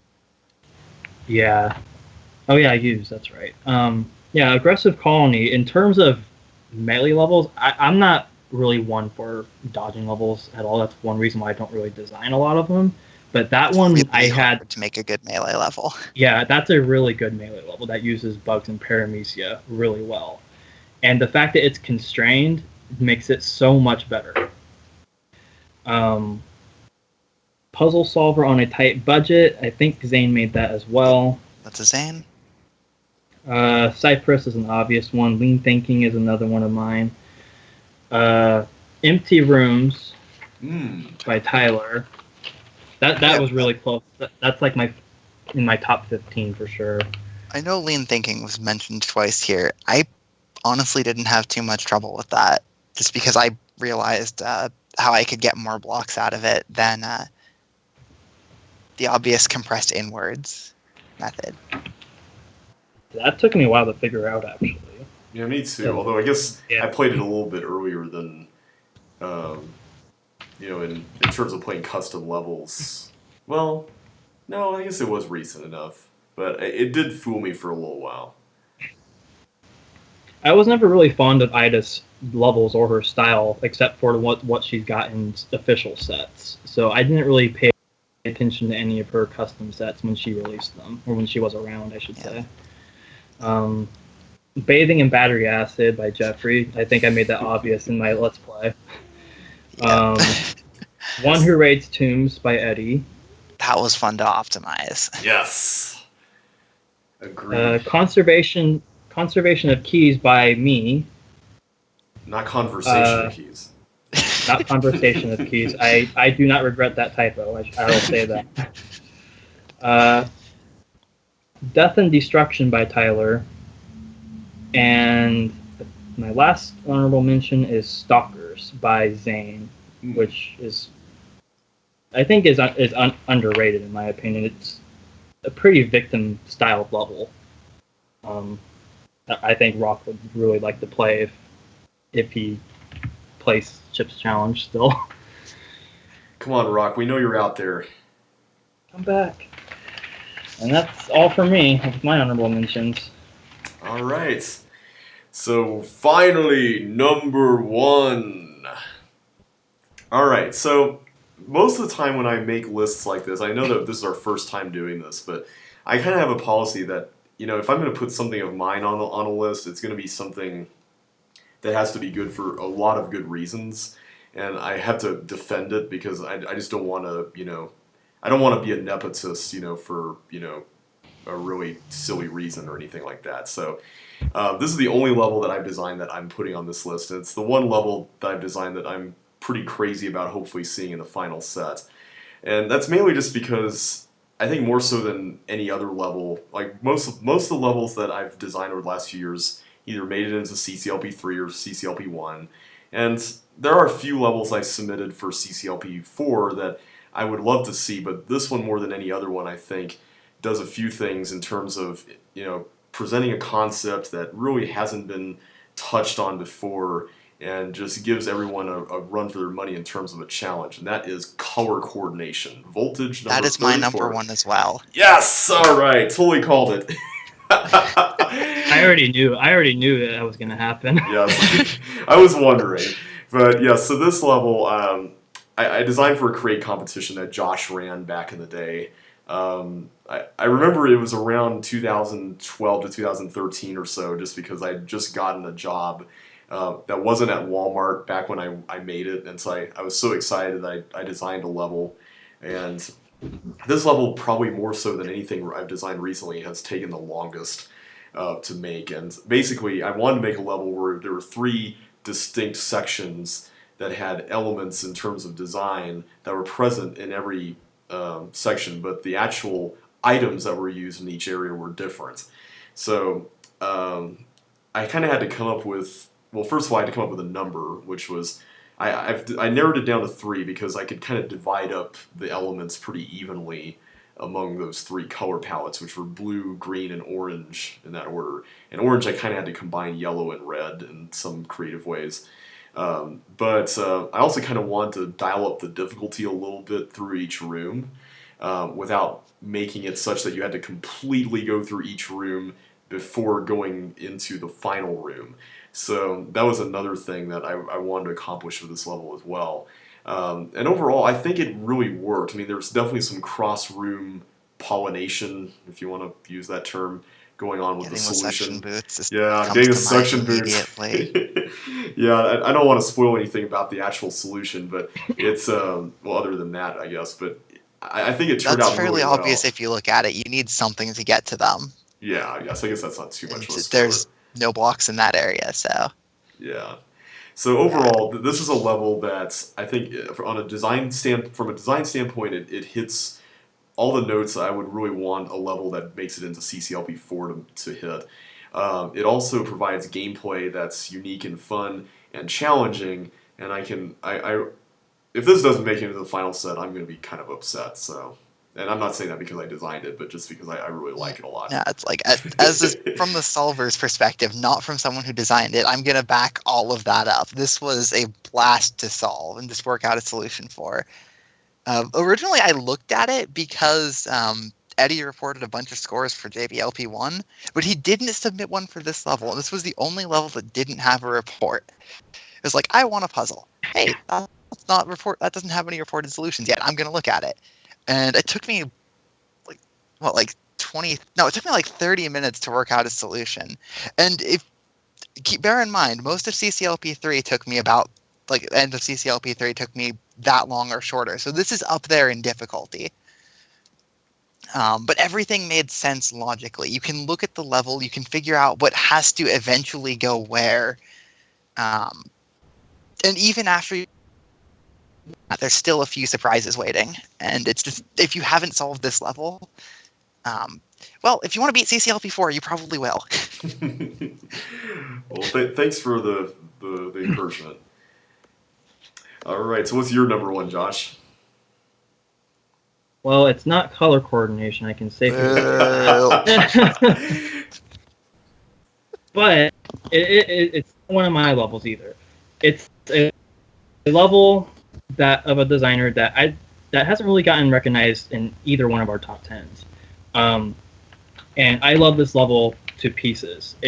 I had so much fun figuring out a solution. It is up there in difficulty, like color coordination, and it really strongly reminded me of CCLP3, like right when the difficulty was spiking, like the late 120s, early 130s area, is what this level made me think of the most when I was playing it and eventually beat. It focuses on blocks and a different figuring out ways to make the way you have the blocks work, and to get to other rooms and just how to figure it out. That's Shuffling Longbow number 33 by Zane. And I know that Zane hadn't really had any representation yet. Yeah. And I don't know. I looked at this level and during the testing phase, and because I was more focused on Zane's levels during testing than mostly anyone else's, because he had like the third most submitted levels. I think like 210 or something around there. And I was going through ZK3, which is what this level in particular comes from, and that's full of hard levels as it is. Like that set, it was meant to be difficult. And when I was playing it, I was figuring out how to solve it, and it took, I think it took me at least 4 hours to solve it. Like that's how tough this level is. But it's so small, you wouldn't think it's difficult. But just the way the level works out with the blocks you're given and how you use them in the end, it was so satisfying for me to figure it out. And there's a lot of clever interactions with the blocks that you have to use in order to solve it, or else you're stuck. But I was just so happy when I finally solved it, and I will be really, really, really upset if it's not in the final set. Yeah, that one took me a while for me to solve too. Like when I can recognize the level's difficulty, I can certainly respect it. That avalanche section near the end.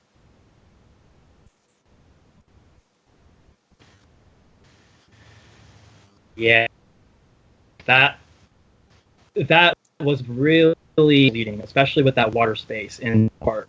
That took forever to figure out what the heck to do with it. Yes, and also I think I missed that you could use a block from it was like way down in the lower left corner, I think.